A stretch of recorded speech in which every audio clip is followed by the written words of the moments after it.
The desert stretched out before her like a living furnace, endless and shimmering under the Arizona sun. The stagecoach wheels had long since stopped spinning, the driver and the guards dead or fled, and Evelyn Carter stood alone in that pitiless expanse, her pale blue traveling dress torn and caked with dust. Her bonnet hung loose around her neck, its ribbons fluttering like dying birds. The air was so dry it cracked her lips and burned her throat. The outlaws had come out of nowhere, 4 of them, masked, their rifles glinting in the morning light. They demanded gold, then turned on one another when they realized the passengers had none. A gunshot had scared the horses, and in the chaos Evelyn had leapt from the coach, scrambling into the rocks with nothing but her canteen and a prayer. Hours later, her shoes were ruined, her corset cutting into her ribs. She stumbled over stone and sagebrush, every shadow whispering of rattlesnakes. The sun dropped lower, staining the sky blood red over the mesas. Somewhere far off, a coyote's cry echoed, a lonely, lonesome sound that carried the weight of a dying world. When she reached the river, she fell to her knees. It wasn't much, just a silver thread of water winding through the canyon floor. But to her it looked like salvation. She cupped the water in trembling hands, drinking greedily, letting it run over her face. For a moment she thought she was safe. Then she heard the sound of hooves. They came slow at first, the rhythm steady and sure. She rose, heart-pounding, wiping mud from her face. From the red dusk emerged a horse, a great black stallion with a mane like smoke, and astride him, a man unlike any she'd ever seen. He was bare to the waist, his skin bronzed by the sun, his long hair bound by a strip of rawhide. A necklace of carved bone hung over his chest, and his eyes, dark, steady, wild, seemed to take in everything at once. He sat tall and proud in the saddle, moving with the kind of grace that made her breath catch. She froze, half in awe, half in terror. He said nothing. For a long heartbeat they only stared at one another, the sound of the river filling the space between them. Then he swung down from the horse. When his boots touched the earth, she saw the weapons at his belt, knife, bow, and a rifle slung across his back. He looked at her, then at the river, and without a word he led the horse to drink. She turned away, unsure what to do, and that's when it happened. The stallion jerked, startled by her movement, and reared.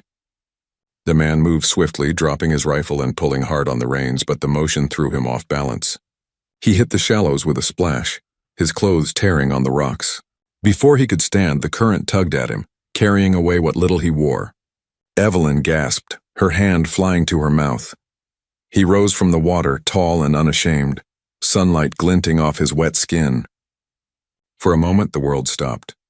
She'd never seen anything so raw, so wild, so human. There was no shame in him, only power, and something ancient, something sacred. He looked at her then, eyes locking with hers, and she felt the air leave her chest. When he spoke, his voice was low, rich, like thunder rolling through a canyon. "You saw me ride naked, and by the law of my people now you will be my wife." Evelyn's mouth went dry. What? She stammered, taking a step back. He didn't move closer, but his gaze didn't waver either. "It is the law of the Apache," he said simply. "You have seen me as no one should. You have seen what is sacred. Now you belong to my care." "I don't belong to anyone," she managed, her voice shaking. I was lost. I didn't mean to see." He lifted a hand, silencing her. "Meaning is for the spirits to decide." The wind picked up, rustling the cottonwoods along the river.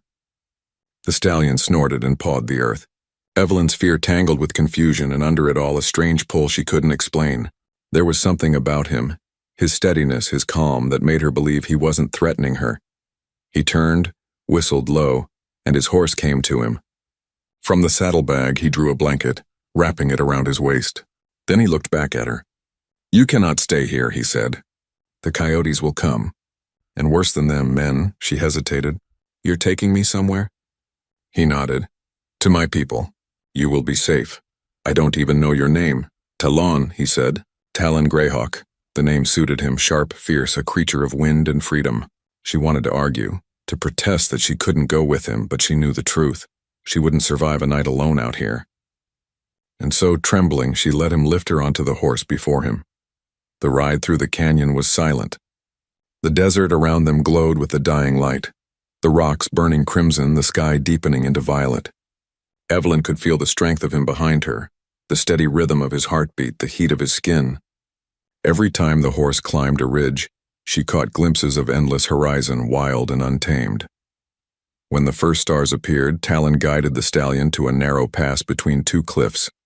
"We camp here," he said.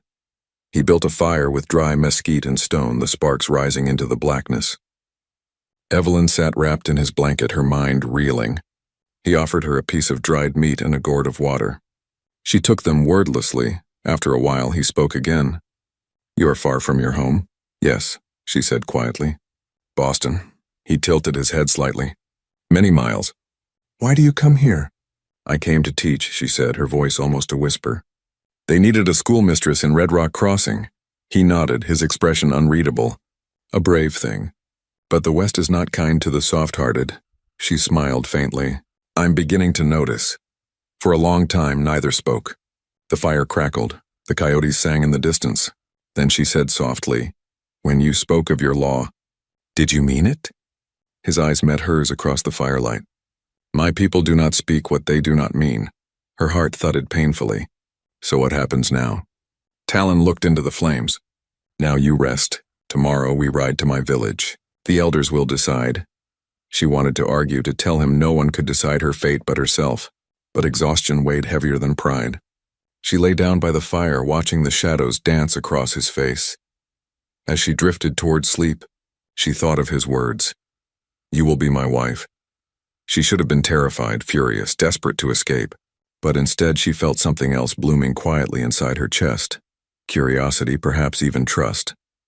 The desert wind whispered through the canyon like a lullaby. Somewhere far away, a hawk cried into the night. And as Evelyn closed her eyes, the last thing she saw was Talon's silhouette against the fire. Strong, still and watchful. The law of his people might have bound her to him in name, but something deeper, older than any law, had already begun to bind her heart. Morning came slow and gold over the red canyons. The first light of dawn spilled across the rocks, turning them to fire. Evelyn awoke to the smell of smoke and coffee, a bitter, earthy scent that filled the cool air. For a moment she forgot where she was, lying beneath a blanket of woven wool, her cheek resting on soft sand. But then she heard the faint rhythm of a horse's hooves and remembered everything. The river, the man, his words. "You saw me ride naked, and by the law of my people now you will be my wife." She sat up quickly, brushing dust from her hair. Talon was crouched near the fire, grinding something in a stone bowl. His back was to her, muscles moving like coiled leather beneath the morning light. He was quiet as always, but there was something in that stillness that wasn't harsh.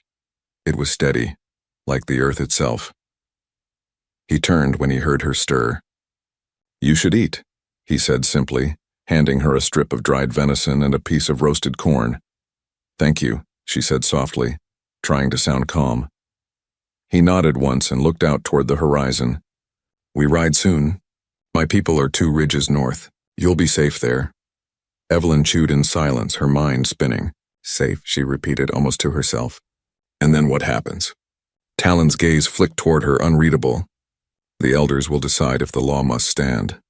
And if it does? Then you are my wife." She swallowed hard, the food suddenly dry in her throat. "And if it doesn't? Then you are free to go."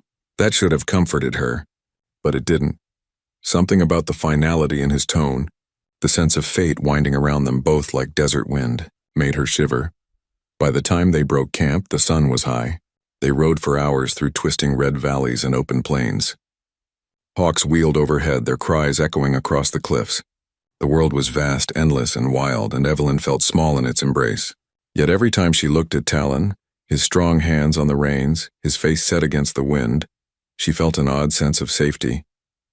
By late afternoon, they reached a cluster of lodges made from hide and willow. Smoke rose from the center of the camp, and children darted through the dust like small spirits. The people stopped what they were doing to stare. Some murmured softly, others frowned. A woman with silver hair approached, her face lined like river stone.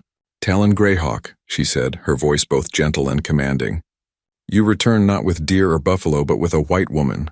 Evelyn stiffened. "She is under my protection," Talon said, his tone respectful but firm. She saw the sacred. "The law binds her to me." The woman's sharp eyes moved to Evelyn. "Do you accept this?" Evelyn opened her mouth, then closed it again. How could she answer? She barely understood the question herself. I didn't mean to see anything sacred, she said finally. It was an accident. The old woman's lips curved into something that might have been a smile or a warning. Accidents have meaning too. Talon spoke quietly in Apache and the woman nodded. The elders will speak when the sun sleeps, she said. Then to Evelyn, you will rest. You are safe here. Safe. The word followed her like a shadow. They gave her a small lodge near the river, its walls hung with woven blankets and the scent of sweetgrass. The children peeked in, curious but shy, whispering Ishta, white woman, before darting away. That evening, as the sun bled into the horizon, the council gathered. Fires burned in a wide circle and the air smelled of sage and smoke. Evelyn sat near Talon, wrapped in a borrowed shawl, feeling the eyes of the whole village on her. The oldest man spoke first, his voice deep as thunder. Greyhawk has invoked the law of the naked ride, he said in Apache, the words translated by a younger man beside him. It is ancient, sacred. When one witnesses the spirit form of another, their fates are bound. It cannot be undone. Evelyn's heart thudded painfully. I didn't mean to, she said. I was lost. I was afraid. The elder looked at her kindly. The Great Spirit often brings fear to lead us to truth. Talon stepped forward. I do not claim her by force, he said, his voice carrying through the night. But she saw me as I was, without pride, without shield. That is no small thing. If she chooses to leave, I will not stop her, but the spirits have seen her heart, and so have I.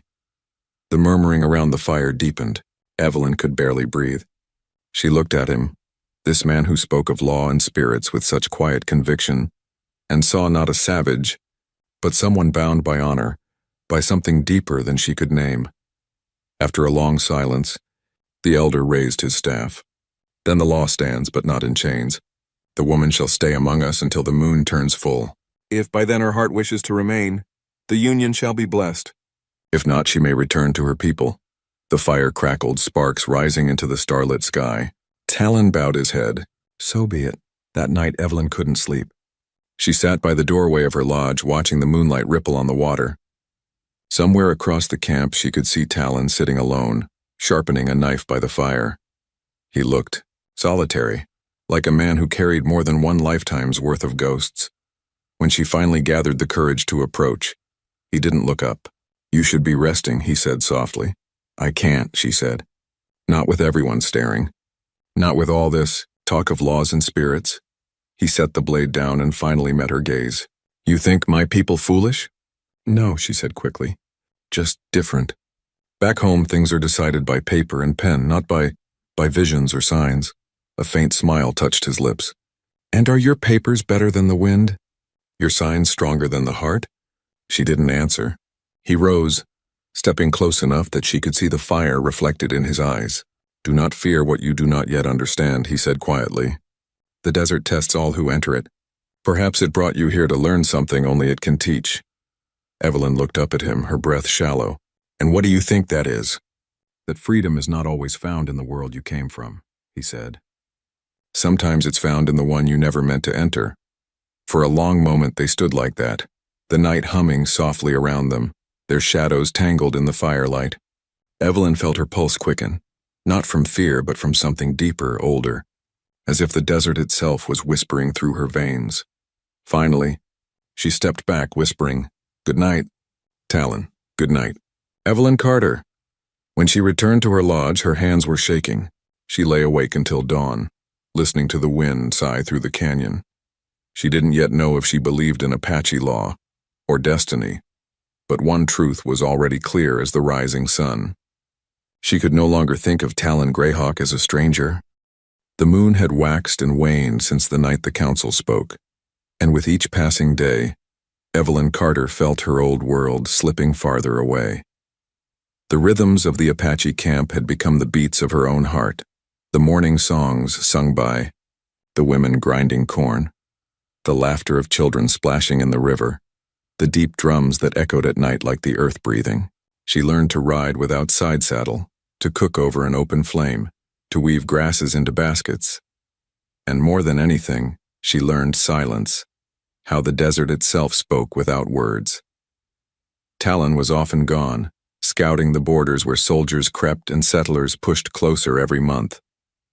When he returned, dusty and silent, he would sit with her by the fire and tell her stories of his people, of the coyote who tricked the stars, of the eagle who carried messages between hearts. He spoke with reverence, as if the land itself listened. She came to see that his law had never been about possession. It was about connection. Among the Apache, nothing sacred could be witnessed without responsibility. She had seen him bear not only in body but in spirit, and that had tied them together in ways neither could undo. Yet as the full moon neared, Evelyn's thoughts turned eastward, to Red Rock Crossing, to the world she had left behind. She had come to the West to teach, to bring light and letters to frontier children. She had promised herself she wouldn't lose her purpose. So when the time came to choose, stay or leave, she found herself standing on the edge of two worlds. "I must go back," she told Talon one morning as the sun rose over the mesas. "My work is there. My people, well, what's left of them, they're waiting." Talon stood by the river, sharpening his knife. He didn't look up right away. When he did, his expression was calm, but there was pain in his eyes. "You have chosen," he said quietly. "I'm sorry." He nodded once. "The heart cannot be forced. Go with the dawn." She wanted him to stop her, to fight for her, but he only walked away, his figure fading into the red haze of morning. 2 days later, she rode into Red Rock Crossing, a town of weather-beaten buildings and restless souls. The smell of whiskey and gun oil hung heavy in the air. Dust coated everything, the signs, the wagons, even the preacher's white collar. When people saw her, they stopped and stared. "Good Lord," someone muttered. "That's the Carter woman. We thought she was dead." Another voice hissed, "She's been with them Apaches. Look at her, sunburned and wild-eyed." Evelyn kept her chin high, though her heart hammered in her chest. She dismounted in front of the small church schoolhouse where she'd once planned to teach. The door creaked open and Reverend Moore stepped out, a thin man with a pinched face. "Miss Carter," he said slowly, as if tasting the name. "You've returned." "Yes," she said, brushing dust from her skirt. "I've come to resume my post. I'm still the schoolteacher here." His eyes flicked over her attire, a borrowed deerskin shawl, silver beads at her neck. "You've been among them." "I was taken in when I was lost," she said firmly. "They saved my life." The Reverend's mouth tightened. "That may be so, but this town won't take kindly to heathen ways. You'll do well to forget whatever savagery you've seen and remember you are a woman of God." Her jaw clenched. "I remember I'm a woman who owes her life to people more honorable than many I see here." Whispers rippled through the onlookers. The preacher paled. "Watch your words, Miss Carter. There are those here who'd hang a woman for less." She pushed past him and entered the little schoolhouse. Dust lay thick on the desks. The blackboard still bore the faint ghost of her last lesson. "Knowledge is the light of the frontier." She set her hands on the wood and breathed deep. "Then let's light it again," she whispered. Days passed. The town children returned to her classroom, curious but cautious. She taught them to read, to write, to dream beyond the fences of Red Rock. Yet the adults never stopped whispering. One afternoon, as she walked home from the schoolhouse, she heard voices behind her. "Apache bride," one man sneered. "Probably carries their blood in her now. Should have left her where she was," another spat. "Ain't no place for her among decent folk." She ignored them, but the words burned deep. Then came the day everything changed.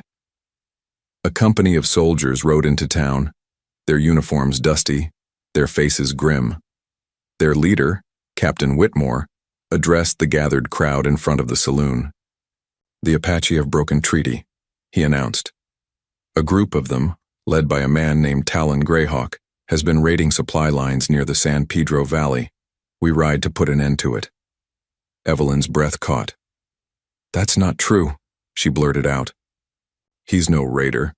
He protects his people from men who steal their land." Every head turned toward her. The captain's eyes narrowed. "You know him?"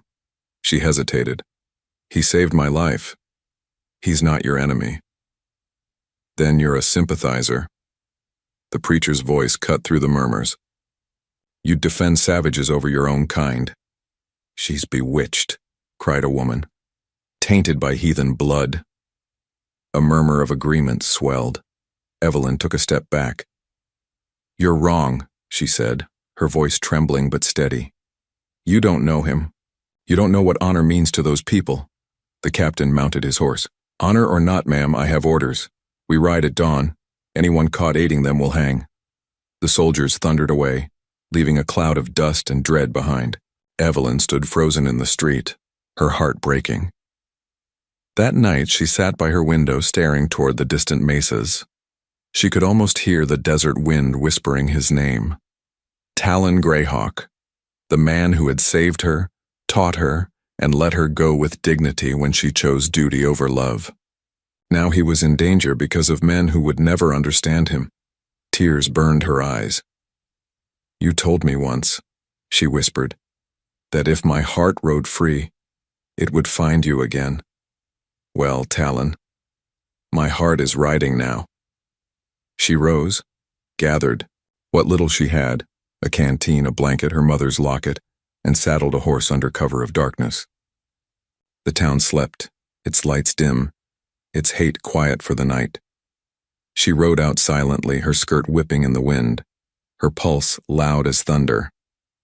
The desert greeted her like an old friend, vast, lonely, and wild.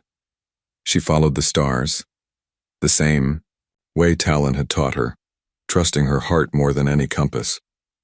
By dawn, she reached the ridge overlooking the Apache village. Smoke rose from distant fires, not the gentle kind that cooked morning meals, but the kind that came from destruction. Evelyn gasped. Soldiers, horses, gunfire. The air filled with screams and the crack of rifles. The soldiers had struck early, and as she spurred her horse down the slope, one thought burned through her mind like lightning. She had left one world for another, and now she belonged to neither. But Talon was there, and she would not let him stand alone. The dawn was crimson with smoke.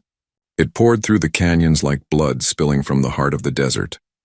Evelyn's horse galloped hard, hooves drumming across the red earth as wind tore at her hair and the sun climbed slow behind the burning hills. The sound of gunfire cracked through the valley, sharp, merciless, echoing like the cries of the dying. By the time she reached the Apache camp, it was chaos. Teepees were aflame, women screamed for lost children, and the men fought like ghosts of the earth, silent, fierce, unbroken. Soldiers on horseback thundered through, sabers flashing, rifles smoking. Evelyn leapt from her horse and ran, choking on dust and fire. She called Talon's name until her throat burned. The world was madness, a blur of shouting and smoke, but she kept running. She found him near the river, his body streaked with blood and dust, fighting 3 soldiers at once. His eyes blazed, his movements deadly and sure. When one soldier lunged, Talon dodged, slammed the man's wrist, and wrenched the rifle free. He fired once, twice, the sound echoing like thunder off stone. 2 men fell. The third swung a saber. Talon caught the blade with his bare hand, blood spilling down his wrist, and drove his knife into the man's chest. "Talon!" she screamed. He turned, disbelief flickering in his eyes when he saw her. "Evelyn, no!" he shouted. "You should not be here." "I had to come," she cried. "They said you were raiders. They were coming to kill you all." Before he could answer, another volley of gunfire tore through the air. Evelyn ducked behind a fallen log. Talon dragged her close, shielding her with his body. Bullets whined through the smoke, snapping branches and striking rock. "We must get to the river," he shouted. "The women and children are crossing." Together they ran, darting through the chaos. An explosion rocked the ground as a wagon went up in flames. Smoke turned the sky to ash. Evelyn coughed, tears stinging her eyes. She stumbled and Talon caught her, lifting her effortlessly as they plunged through the reeds toward the riverbank. Across the water, Apache warriors covered the retreat, firing from behind rocks. The soldiers pressed closer, shouting orders. A bugle screamed, "Talon!" a voice called from behind. It was Red Hawk, Talon's brother in arms, his arm bandaged, blood dark on his chest. "They've cut off the bridge. You cannot cross," Talon cursed under his breath. "Then we make our stand here." He turned to Evelyn. "Stay behind the rocks." "Do not move," she grabbed his arm. "No." I won't hide while they kill you. His eyes softened just for a heartbeat. You are brave, my white dove, he said. But bravery cannot stop bullets. Before she could answer, the soldiers burst from the smoke, 5 of them, rifles raised. Talon swung his weapon up and fired. 2 fell. A third staggered but kept coming. Evelyn snatched a dropped revolver from the ground and fired wildly. The recoil jolted her wrist, but the bullet found its mark. The man fell backward into the sand. Talon turned in surprise. She trembled, the gun smoking in her hands. I'm not as soft-hearted as you thought, she said hoarsely. He gave a grim smile. No, you are fire. Then came a terrible sound, a familiar metallic click. Talon spun too late. A soldier on horseback aimed from the ridge above. Evelyn saw it happen as if through water. The muzzle flash, the puff of smoke, the bullet slicing through air. She didn't think. She just moved. Talon, she screamed and threw herself in front of him. The shot rang out. Pain exploded through her shoulder, hot and white. She fell hard against him, the world tilting and fading. Talon caught her before she hit the ground, his voice breaking as he shouted her name. No, no, stay with me, Evelyn. Look at me. Her vision blurred. She could taste blood and smoke. You're safe, she whispered. That's all that matters. Quiet, he said fiercely, pressing his hand to her wound. You will not leave me. Not now. She smiled weakly, her voice fading. I came back. I found you. Then the darkness took her. When she awoke, it was night. The battle was over. The wind whispered through the blackened ruins of the camp. She lay beneath a blanket by the river, the stars burning cold above her. Her shoulder throbbed, bandaged with strips of leather and cloth. Talon sat beside her, his face weary, streaked with soot.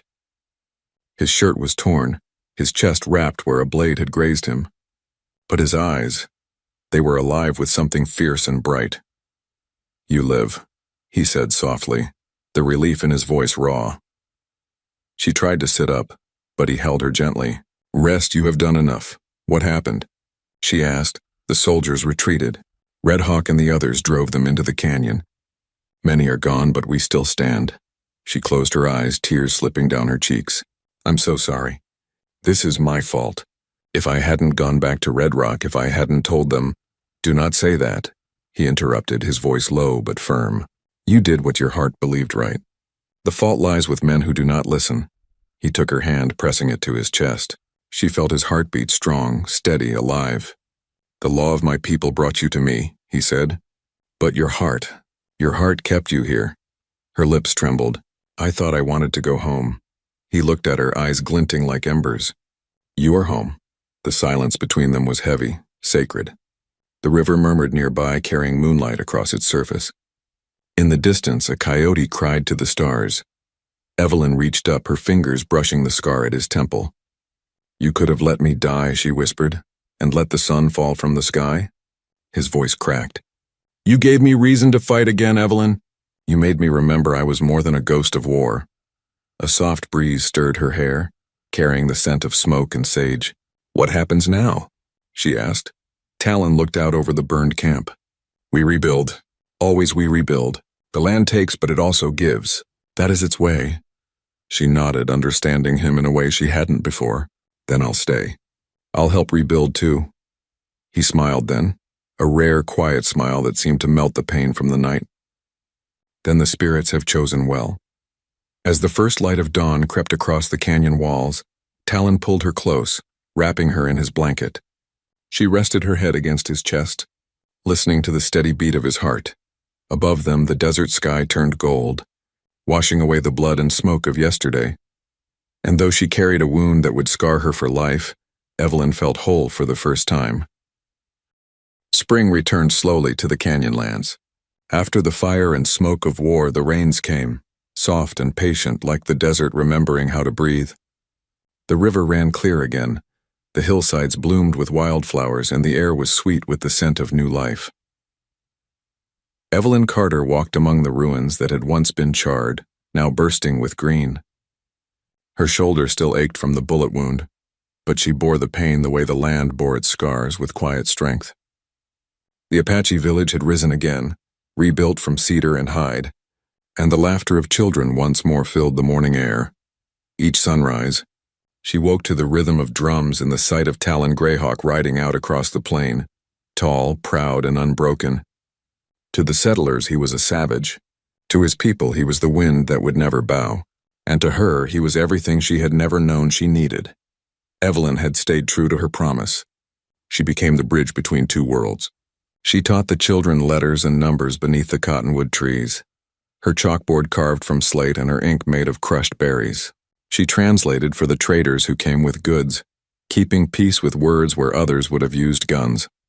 At first, the Apache women watched her warily, but they soon saw she did not seek to change their ways, only to share what she knew.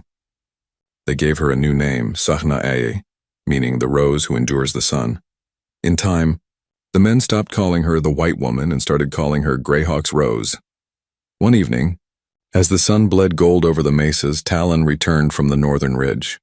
Evelyn was kneeling by the river, washing the day's dust from her skirts. She looked up and smiled when she saw him. "You're late," she teased, her voice soft but steady. He dismounted, leading his horse to drink. "The soldiers have gone east," he said. "The valley will be quiet for now." She stood and walked to him, her shawl fluttering in the wind. "You say that every time," she said, "and every time the quiet ends." Talon smiled faintly.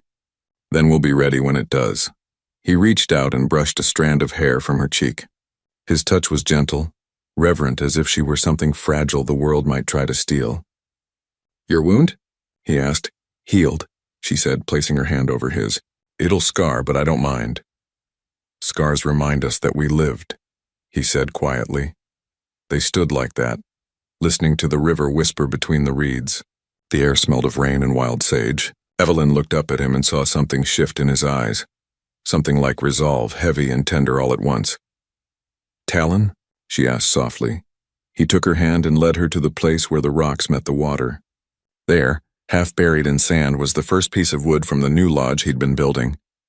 "It is finished," he said. "Our home," she blinked. "Our home?" he nodded.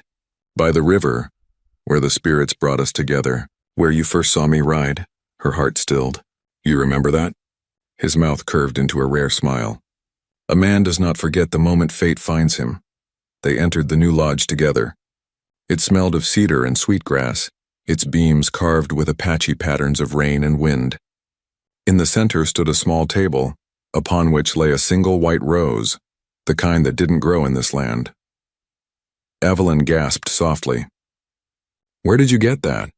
"I rode 2 days to the trading post near Tucson," he said. "They said it came from the east, from your world. I thought perhaps it should be here too." She touched the petals gently, tears pricking her eyes. "Talon, it's beautiful." He looked at her with that same quiet intensity that had frightened her once, long ago, by the river. Now it only made her heart ache with love. He took her hands in his and said, "The elders have spoken. They say the spirits have already blessed what the law began. They ask if you would take me, not as the law commands, but as your heart chooses." Evelyn's breath caught. For a long moment she could only stare at him, the man who had saved her life, taught her courage and shown her a world not of rules and fences, but of sky and freedom. "I chose you the moment I came back," she whispered. His fingers brushed her cheek. "Then you are my wife, not by law but by love." The wedding took place at twilight. The whole village gathered by the river, their faces glowing in the firelight. The old woman with silver hair, the same one who had once questioned Evelyn's presence, spoke the words of union in Apache. Two spirits once strangers, bound now by the sky and the wind. "The land has seen you. The fire bears witness." Evelyn and Talon stood before her, their hands joined, the setting sun spilling gold across their faces. She wore a dress woven by the women of the tribe, embroidered with red thread that shimmered like flame. Around her neck hung her mother's locket, and beside it the bone necklace Talon had given her. When the ceremony ended, Talon lifted her hand to his lips. "You once saw me ride naked beneath the sky," he said softly. "Now I ride with nothing hidden between us." Laughter rippled through the crowd, gentle and full of warmth. Evelyn smiled through tears. That night the drums beat low and slow, echoing through the canyons. The stars hung heavy above them, and the air smelled of smoke and wild roses. They danced until the fire burned down to embers, her head resting against his chest, his arms wrapped around her as if the world itself could not touch them. Months passed. The settlers in Red Rock Crossing still spoke of her, some calling her lost, others calling her fallen. But now, when traders came to the valley, they brought news of her school for the Apache children, of how she'd taught them to read both English and their own stories, so that no one could ever erase them. The soldiers did not return. The land quieted, and each morning Evelyn and Talon rode together at dawn. Across the open plains side by side they moved with the rhythm of the wind. Sometimes he would point toward the horizon and say, "That is the way of freedom, no fences, no end." Sometimes she would laugh and answer, "Then I suppose I'll follow you there." Love became a legend whispered. In both tongues, the tale of the woman who came from the east and the warrior who rode with the wind. And when the spring rains came again, Evelyn would walk by the river, her skirts brushing the wild roses that now grew along its banks. Each bloom reminded her of that first night, when a stranger had spoken words that once frightened her and later became the vow of her heart. "You saw me ride naked, and by the law of my people, now you will be my wife." But now, she whispered them back with a smile, her hand resting on her swelling belly, the child of two worlds growing within her. "No law made me yours, Talon Greyhawk," she murmured to the wind. Love did. The breeze stirred the petals of a white rose lying on the water. It floated downstream, caught the sun, and disappeared into the golden light, just as two riders appeared on the horizon, moving together into forever.